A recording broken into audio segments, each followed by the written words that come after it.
Bab 52 Gunung Sinai. Demi Gunung Tur Sina,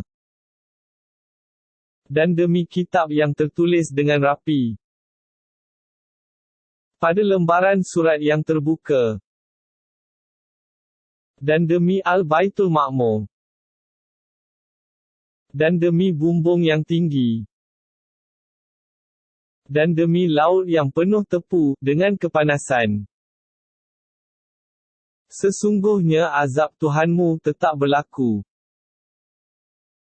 Tidak ada sesiapa pun yang dapat menolaknya. Pada hari langit, dan segala isinya, bergegar dengan sekuat-kuatnya. Dan gunung ganang bergerak dari tempatnya dengan cara yang luar biasa. Apabila berlaku yang demikian, maka kecelakaan dan kebinasaanlah pada hari itu bagi orang-orang yang mendustakan kebenaran. Iaitu orang-orang yang leka bermain-main dalam kesesatan. Pada hari mereka ditolak ke dalam neraka Jahannam dengan penolakan yang sekasar-kasarnya. Dan dikatakan kepada mereka, inilah api neraka yang dahulu kamu mendustakannya. Maka adakah ini sihir juga, sebagaimana yang kamu katakan terhadap keterangan Rasul kami dahulu, atau kamu tidak nampak kenyataannya sebagaimana kamu tidak nampak di dunia dahulu akan kebenaran Rasul kami? Rasalah bakarannya, kemudian sama ada kamu bersabar, menderita azabnya, atau tidak bersabar, sama sahaja, tidak ada faedahnya kepada kamu, kerana kamu tidak dibalas melainkan dengan apa yang kamu telah kerjakan. Sesungguhnya orang-orang yang bertakwa, ditempatkan dalam taman-taman syurga dan nikmat kesenangan, yang tidak ada taranya. Mereka bersenang-lenang dengan apa yang dikurniakan oleh Tuhan mereka, dan mereka dipelihara Tuhan dari azab neraka. Dan dikatakan kepada mereka, makan dan minumlah kamu makanan dan minuman yang lazat serta baik kesudahannya, dengan sebab apa yang kamu telah kerjakan. Mereka duduk berbaring di atas pelamin-pelamin yang berderet, dan kami jadikan kawan teman mereka bidadari-bidadari yang putih melepak, lagi luas cantik matanya. Dan orang-orang yang beriman yang diturut oleh zuriat keturunannya dengan keadaan beriman, kami hubungkan, himpunkan, zuriat keturunannya itu dengan mereka, di dalam syurga, dan kami, dengan itu, tidak mengurangi sedikit pun dari pahala amal-amal mereka, tiap-tiap seorang manusia terikat dengan amal yang dikerjakannya. Dan penduduk syurga itu, kami tambahi mereka, dari semasa ke semasa, dengan buah-buahan dan daging dari berbagai jenis yang mereka ingini. Mereka di dalam syurga itu, kerana melahirkan kemesraan antara satu dengan yang lain, berebut-rebut mengambil piala yang berisi arak yang tidak menyebabkan timbul, dari peminumnya, perkara yang sia-sia dan tidak pula menyebabkan, peminumnya menanggung dosa.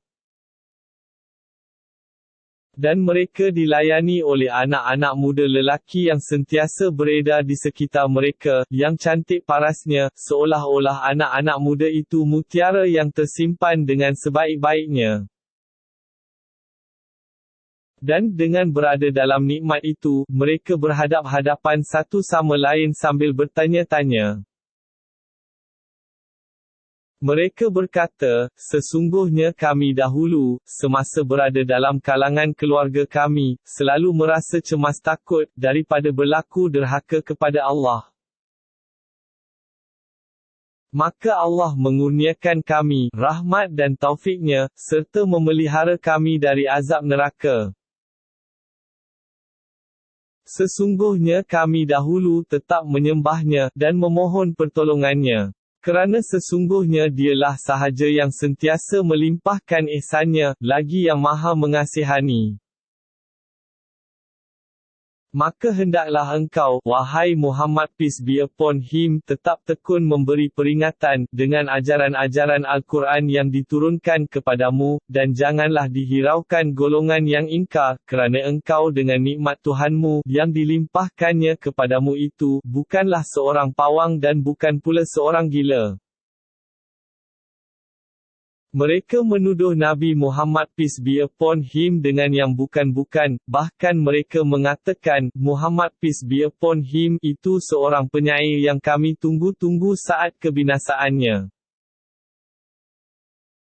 Katakanlah, wahai Muhammad peace be upon him, tunggulah kamu akan apa yang kamu tuduh itu, maka sesungguhnya aku juga dari orang-orang yang menunggu bersama-sama kamu akan apa yang dijanjikan oleh Allah Ta'ala.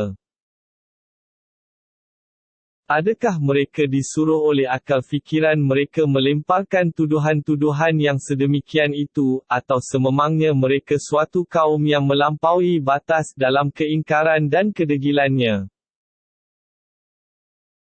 Bukan sahaja mereka ingkar dan degil, bahkan mereka berkata, dia, Muhammad peace be upon him, telah mereka reka Al-Quran itu. Tuduhan mereka yang demikian tidak berasas, bahkan mereka sengaja tidak mahu beriman. Kalau tidak, maka hendaklah mereka membuat dan mendatangkan kata-kata yang fasih dan indah, seperti Al-Quran itu, jika betul mereka orang-orang yang benar dakwaannya.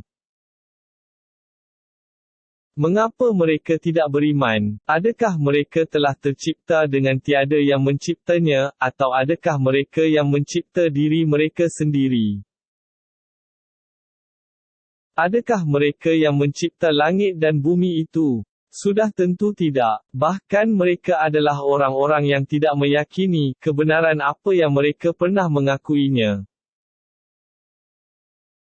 Adakah pada tangan mereka perbendaharaan Tuhanmu, sehingga mereka boleh memberi atau menahan sesuatu nikmat atau pangkat, atau merekalah yang berkuasa mentadbirkan segala-galanya? Adakah mereka mempunyai tangga untuk naik ke langit, yang dengannya mereka dapat mendengar apa yang diperintahkan dan ditetapkan oleh Allah? Jika ada, maka biarlah orang mereka yang mendengar itu membawa sesuatu bukti yang menyatakan kebenarannya. Adilkah kamu sediakan bagi Allah anak-anak perempuan yang kamu benci, dan untuk kamu anak-anak lelaki yang kamu sukai? Pernahkah engkau, wahai Muhammad peace be upon him, meminta sebarang bayaran kepada mereka mengenai ajaran Islam yang engkau sampaikan, lalu mereka merasa berat menanggung bayaran itu, sehingga menjauhkan diri daripada menyahut seruanmu? Adakah pada sisi mereka, lauh mahfuz yang mengandungi perkara-perkara yang gaib, lalu mereka menyalin daripadanya untuk menentang ajaran dan peringatanmu?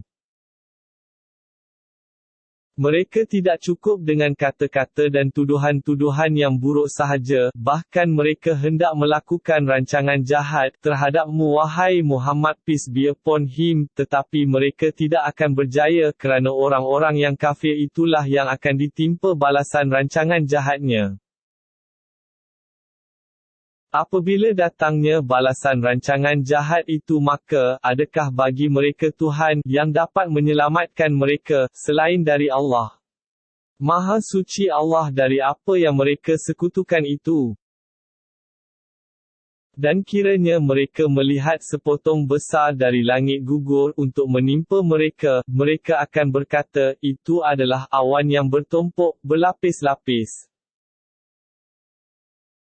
Kalau keingkaran dan kedegilan mereka sampai begitu sekali, maka biarkanlah mereka, wahai Muhammad peace be upon him, dan janganlah dihiraukan, sehingga mereka menemui hari yang padanya mereka akan binasa. Iaitu, hari segala rancangan jahat dan tipu daya mereka tidak dapat mendatangkan sebarang faedah kepada mereka, dan mereka pula tidak diberikan pertolongan. Sesungguhnya orang-orang yang zalim itu akan beroleh azab seksa selain dari azab yang tersebut, akan tetapi kebanyakan mereka tidak mengetahui hakikat yang sebenarnya. Dan dengan yang demikian, bersabarlah, wahai Muhammad peace be upon him, menerima hukum Tuhanmu, memberi tempoh kepada mereka kerana sesungguhnya engkau tetap terselamat dalam pemeliharaan serta pengawasan kami, dan bertasbihlah dengan memuji Tuhanmu semasa engkau bangun. Dan juga hendaklah engkau bertasbih kepadanya pada waktu malam, dan ketika bintang-bintang tenggelam pada waktu subuh.